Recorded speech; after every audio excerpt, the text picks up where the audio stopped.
Hey there, welcome to LSAT Demon Daily. I'm Erik, a teacher with LSAT Demon. Nathan's with me. He's the co-founder of LSATdemon.com and the weekly podcast, Thinking LSAT. Today, an email from Jess with the subject, LR versus RC skills. I don't know why it's versus, because I think that they're largely the same. Yeah. Let's see what Jess has to say. Happy New Year, Demon Team. 5'9", 225 bench. I, too, go to the gym. Congratulations. I How often is that the way you introduce yourself to people, Nathan? It's that like, is by the way, the, here's what I bench. That is one of the funnier introductions to an email that I have ever read. Jess continues, I enjoyed the leg day video. For those better at LR than RC, I have heard you suggest to treat RC questions in a similar way to LR questions, which is take each question as an individual problem, etc. Do you have any recommendations for individuals who are better at RC than LR? Any helpful ways to frame a LR question similar to an RC question? I'll let you, you used to teach the cross-training class. Yeah. But I want to first just say that the LSAT is always a test of reading comprehension. Mm-hmm. LR, you can't answer LR questions if you don't comprehend the little mini passage that they give you. Now, instead of it being 4 or 5 paragraphs, it's just one short paragraph. It's 2 or 3 sentences instead of 4 or 5 paragraphs. But you do have to understand what's there. And then roughly half of the questions that they're going to ask you on logical reasoning are really just in the must be true-ish type of vein. So they're going to ask you what it said. Mm-hmm. And that's all reading comprehension is ever doing. So reading comprehension, one big passage, and then a whole bunch of must be true questions.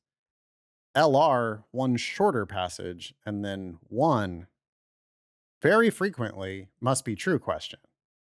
Yep. So I guess the first thing I would point out is just that there is significant overlap.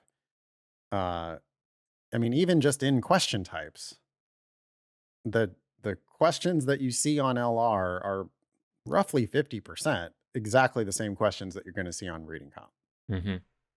Yeah, we're talking about must be true questions, supported questions, conclusion questions, reasoning questions, all these questions that basically just, like you said, Nathan, I'll ask you, add hey, what did you just flaw read? To that. I'll Flaw, add yep. necessary assumption to that. Agree, disagree, I'll add to that. Mm-hmm. There are many questions, like half of the questions on LR are in that record closed broad family of question types where it's just, hey, all they're really doing here is they're asking you to represent what the record said. Yep.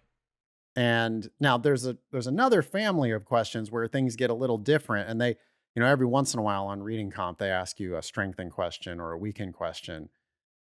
But, on reading comp, what do? Well, what was the argument that was being made? Which one of these, if it's true, would strengthen or weaken that particular argument that was being made? And then those questions are going to pop up on LR as well. Mm-hmm.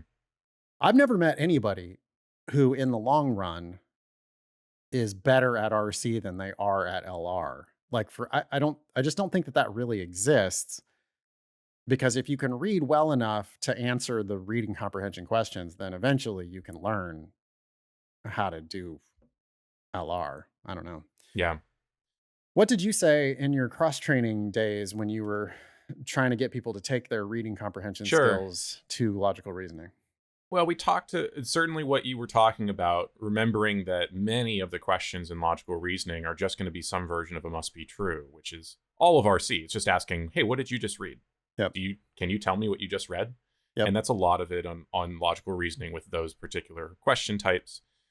Also talked about some of the strategies that we have for untangling tricky language that we think of as a reading comp skill, but the ability to translate and figure out words based on context and predict what the author's going to say in a later paragraph based on questions that you have in the previous paragraph.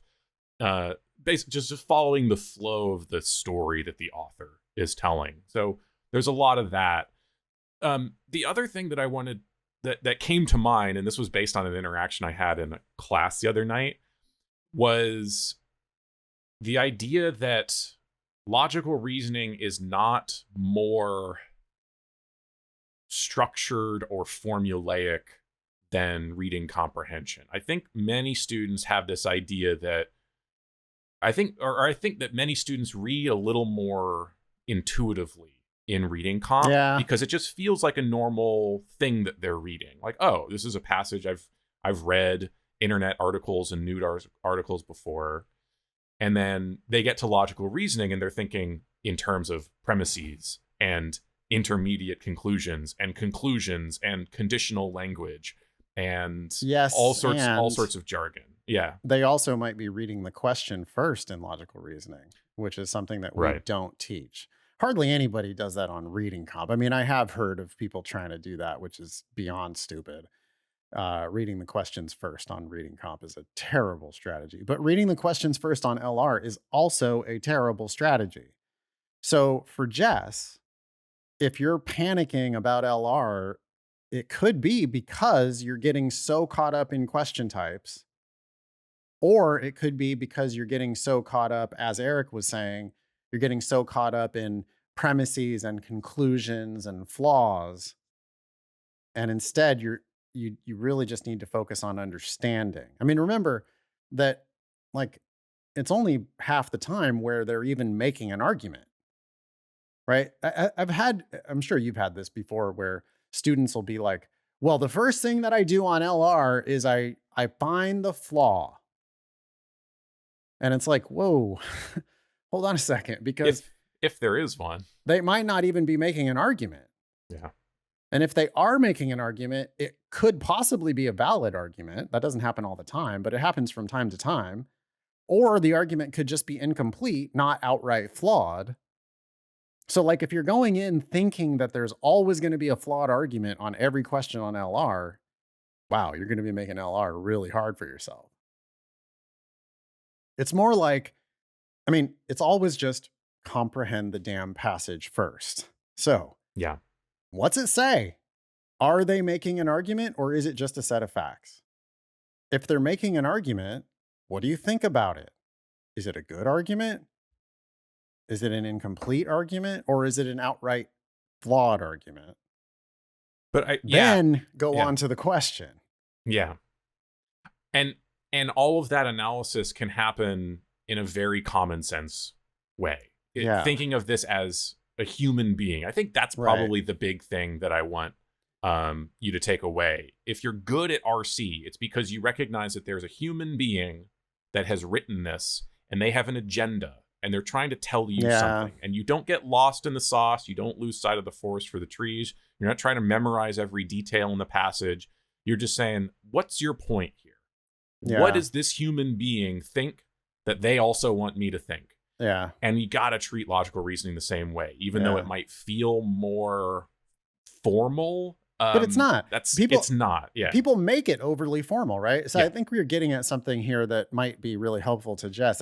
I have a feeling that people like Jess they're like, no, but I need to find the sub-conclusion to this argument. You know, like where are the premises and which one is the major premise and which one is the minor premise? And what about the contrapositive? And it's like, whoa, hold on a second.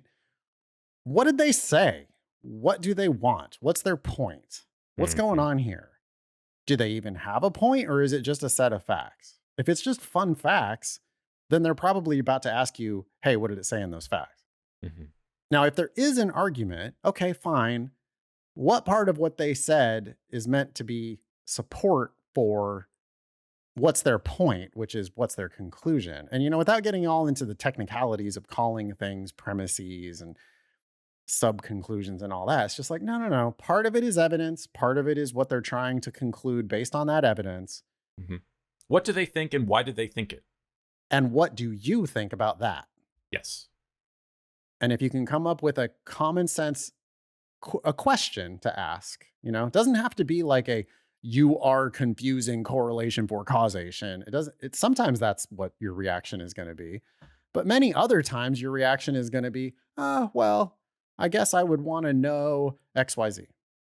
And you just kind of ask a question. Yep.